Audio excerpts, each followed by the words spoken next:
आज से 6.5 करोड़ साल पहले हमारी जमीन पर एक बहुत बड़ा एस्ट्रॉयड टकराया था, जिसके टकराने से दुनिया के सबसे खतरनाक जानवरों का जमीन से खात्मा हुआ था। डायनासोर्स। ये वो जानवर थे जिन्होंने 165 मिलियन यानी 16.5 करोड़ सालों तक इस जमीन पर हुकूमत की थी। अपने पीक टाइम पर ये जानवर दुनिया के कोने कोने में फैले हुए थे।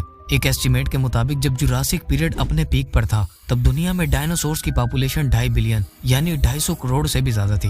ये जानवर 245 मिलियन साल पहले इस दुनिया में आए थे और फिर 165 मिलियन साल तक इन्होंने जमीन पर राज किया था। लेकिन फिर एक दिन अचानक एक 10 किलोमीटर बड़े एस्ट्रॉयड के जमीन से टकराने की वजह से ये डायनासोर्स इस दुनिया से गायब हो गए थे। अब सवाल यहाँ पर ये आता है कि अगर डायनासोर्स 245 मिलियन साल पहले जमीन पर आए थे तो उससे पहले हमारी जमीन पर क्या था? उस वक्त हमारी जमीन कैसी दिखती थी और जमीन पर क्या चल रहा था जब डायनासोर्स अपनी एग्जिस्टेंस में ही नहीं आए थे, और किस किस तरह के जानवर हमारी जमीन पर मौजूद थे। आज की इस वीडियो में हम जानेंगे कि कैसे जमीन पर ट्रायसिक पीरियड की शुरुआत हुई थी और डायनासोर से भी पहले की दुनिया कैसी दिखती थी और किस तरह डायनासोर्स का इस दुनिया में जन्म हुआ था। Jurassic period. ये वो टाइम था जब जमीन पर ब्रैकियोसोरस, स्टेगोसोरस और टी-रेक्स जैसे खतरनाक डायनासोर्स राज किया करते थे। लेकिन जुरासिक पीरियड से भी पहले एक पीरियड था जिसे ट्रायसिक पीरियड कहा जाता है। इस पीरियड में दूर दूर तक डायनासोर्स का कोई नामो निशान नहीं था और जमीन पर मैगान्यूरा जैसे 3 फीट बड़े कीड़े रहा करते थे, क्योंकि उस वक्त जमीन पर ऑक्सीजन के लेवल्स बहुत ज्यादा थे और अर्थ पर नई नई ऑक्सीजन और ओजोन की लेयर्स बनना शुरू हुई थी और ना ही टेक्टोनिक प्लेट्स में कोई खास मूवमेंट्स हो रही थी, जिसकी वजह से अर्थ का टेम्परेचर भी बिल्कुल नॉर्मल था। और इसी वजह से उस वक्त के कीड़े और रेप्टाइल्स आज के मुकाबले में 10 गुना ज्यादा बड़े होते थे। ट्रायसिक पीरियड जब अपने पीक पर था तब उस वक्त के स्कॉर्पियन और कॉकरोचेस 8 से 10 फीट जितने बड़े होते थे, जिनके फॉसिल्स आज भी साइंटिस्ट को जगह जगह से मिलते हैं, जिन पर रिसर्च कर ये पता चलता है कि ये जानवर 250 मिलियन साल पहले इस दुनिया में जिंदा थे। ट्रायसिक पीरियड के टाइम हमारी जमीन आज के मुकाबले बिल्कुल अलग थी। उस पीरियड में अर्थ पर अलग अलग कॉन्टिनेंट्स नहीं थे, बल्कि एक ही सुपर कॉन्टिनेंट था जिसका नाम था पैंजिया।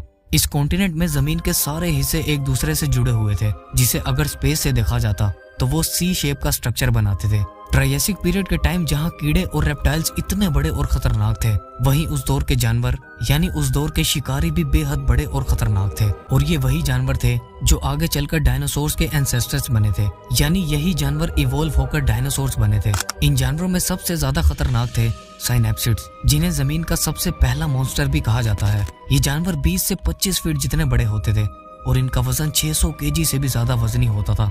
उस दौर का सबसे खतरनाक साइनैप्सिड डायमेट्रोडोन था। इस जानवर की पीठ पर एक पंख जैसा स्ट्रक्चर था और ये जानवर अपने वक्त का सबसे खतरनाक शिकारी था। इसके साथ ही ट्रायसिक पीरियड में डायनासोर्स के एंसेस्टर भी जिंदा थे, जिन्हें आर्कोसोर्स कहा जाता है। इन जानवरों ने एवोल्यूशन के वक्त खुद को 2 हिस्सों में डिवाइड कर दिया था। कुछ आर्कोसोर्स ने समंदर को अपना घर बनाया और कुछ ने जमीन को। जो आर्कोसोर्स पानी में रहने के लिए इवॉल्व हुए वो आगे चलकर क्रोकोडाइल्स में तब्दील हो गए और जो जमीन पर रहने के लिए इवॉल्व हुए वो बन गए डायनासोर्स। ट्रायसिक पीरियड का सबसे खतरनाक जानवर पोस्टोसुकस था। ये आर्कोसोर्स की ही एक किस्म था जो दिखने में मगरमच्छ की तरह था, लेकिन इसकी टांगें मगरमच्छ के मुकाबले में बड़ी थी, जिसकी मदद से ये जमीन पर तेज रफ्तार में दौड़ भी सकता था और अपने शिकार को आसानी से पकड़ सकता था। दूसरे लफ्जों में कहा जाए तो पोस्टोसुकस अपने वक्त का सबसे खतरनाक शिकारी था।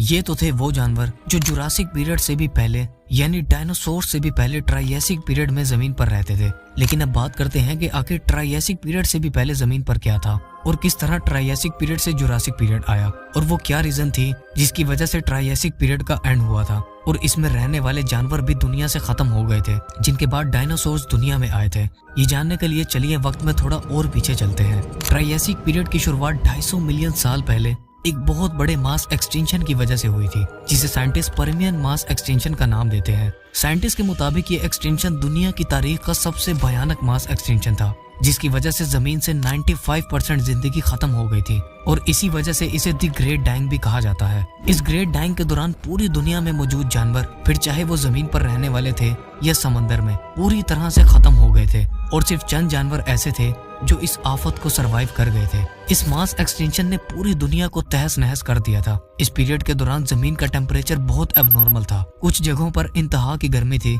और कुछ जगहों पर बेहद ठंड थी। इस ग्रेट डाइंग के दौरान जो जानवर जिंदा थे वो सिर्फ पानी के अंदर रहने वाले थे, यानी जिस वक्त जमीन पर द ग्रेट डाइंग चल रहा था उस वक्त जिंदगी सिर्फ पानी में मौजूद थी, क्योंकि जमीन बिल्कुल बंजर हो गई थी और जमीन पर दरख्त और प्लांट्स वगैरह की बहुत कमी थी। ये यूं कहें कि ग्रीनरी बिल्कुल ना होने के बराबर थी।